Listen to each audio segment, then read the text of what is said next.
Hi everybody, Dan Illman and Mike Beer, the DRF race of the day for Sunday, February the 9th. Race number 7 at Santa Anita. Let's throw up the field for the Grade 2 San Vicente Stakes, 7/8 of a mile for 3-year-olds. You can download free Formulator Pass performances for this race on the Race of the Day event page at DRF.com.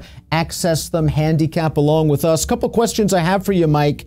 Is the number 4 Nadal the ace up Bob Baffert's sleeve in 2020, or will Storm the Court serve him by breaking his serve?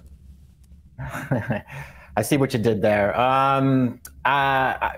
hard to say. I could go either way on Nadal, I guess, but I was, listen, I was suitably impressed with his debut. He looks like a good horse to me. Let's take a look at the Timeform U.S. pace projector. Nadal went right to the front, going 6.5 furlongs. He's expected to go right to the front again. 2-year-old champion Storm the Court, gate-to-wire winner in the Breeders' Cup Juvenile. He's turning back in distance, and I agree with Timeform US. He's likely going to be on the chase. Do you think Nadal gets loose in here?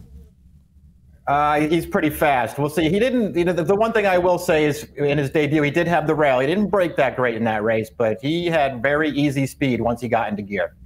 Let's take a look at the number 1, Fast Enough, who would benefit if this red bar Timeform US pace situation comes true. He's on the outside, he's in the green silks, and he's going to rally to win the Cal Cup Derby. And this is impressive because this race on January the 18th was his first start since May the 31st. He was stretching out a half of a mile, and he was doing something completely different than his debut when he was a pace-pressing winner.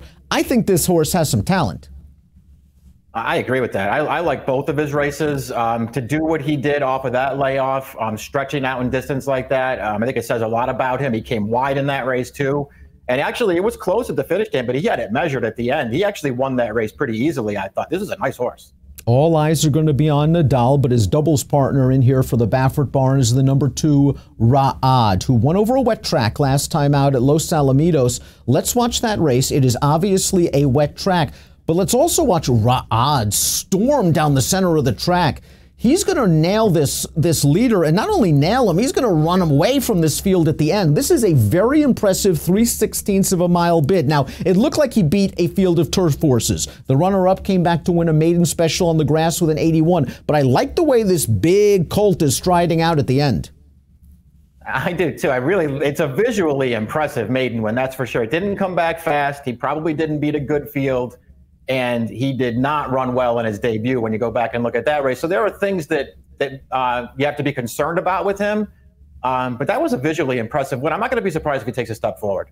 Party Town is the number 3, and this horse made his dirt debut in the Zia Park Juvenile last time out. We're going to take a look at this race. He was cutting back from a mile to 6 furlongs. He showed some speed in here. He was second best. The third place horse came back to win a non-winners at 2 Life at Sunland with a 76 buyer. His speed figures are light, but he does have a little bit of speed, and maybe he could push Nadal a little bit. And we'll see if he's fast enough to at least make some noise early in this race. To be honest, Dan, you got to win at Zia if I'm going to take you seriously in a race like this.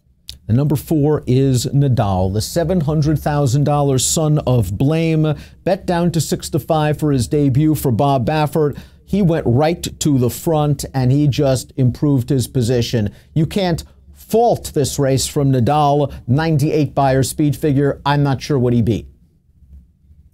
I mean, I guess we'll find out because it's all first-time starters. Both the second and third place finishers are firsters as well, and they both got figures for their race. So maybe it's just a really good race, and maybe it's not. We'll find out as time goes on. What I will say about Nadal is he looked really good winning this race. He had easy speed to get the lead. He never gave this field a chance. He was strong in the stretch, and he ran right through the wire.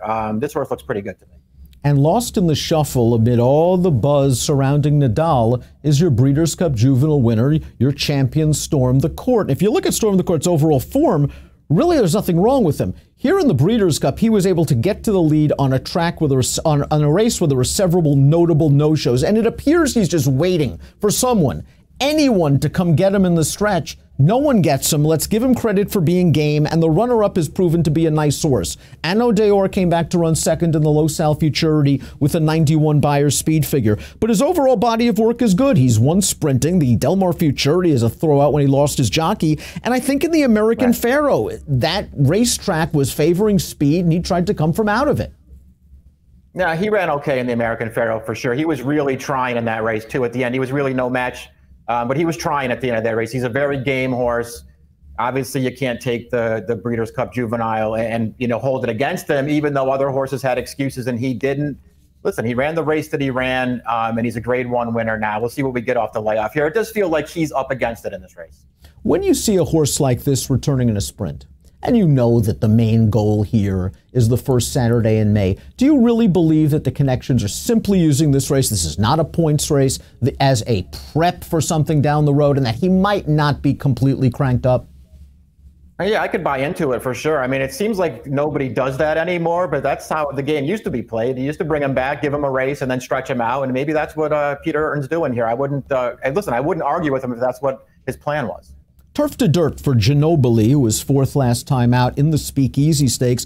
He was fourth in the Del Mar Futurity 2 starts back, and that was a race where, if you're going to win a Grade 1, you're going to win that one, because that was the race where 8 Rings dropped the rider, where Storm the Court dropped the rider. And I know Ginobili was up close to that fast pace. I can't get over the fact that he got beat 5 lengths by Nucky. Yeah, I sort of feel the same way about it. I realized that when he broke his maiden, he actually earned a solid figure for that race, but basically what he's done outside of that race doesn't inspire a lot of confidence. And he beat a very talented horse in Honor AP in that maiden, and in the Del Mar Futurity, at least Wrecking Crew, the runner-up, came back to run third in the Breeders' Cup Juvenile. Top pick time for the San Vicente. Storm the Court coming off the layoff. I'm looking for just a nice, good, hard, solid race to get him tighter for next time. I think Nadal's going to get the jump on him and hold him off. Mike agrees. How's Nadal going to do it? Impressively? Yeah, I mean, I hope so. Again, this is the time of year where you want good 3-year-olds to emerge, and this horse looked like he could be a good one in his debut. You want him to continue to go forward. 4-5, 2-1 for Mike. 4-5, 1-2 for me. The Grade 2, San Vicente, race number 7 at Santa Anita. I guess you could call it Center Court on Sunday. Approximate post time, 3:30 Pacific. Good luck.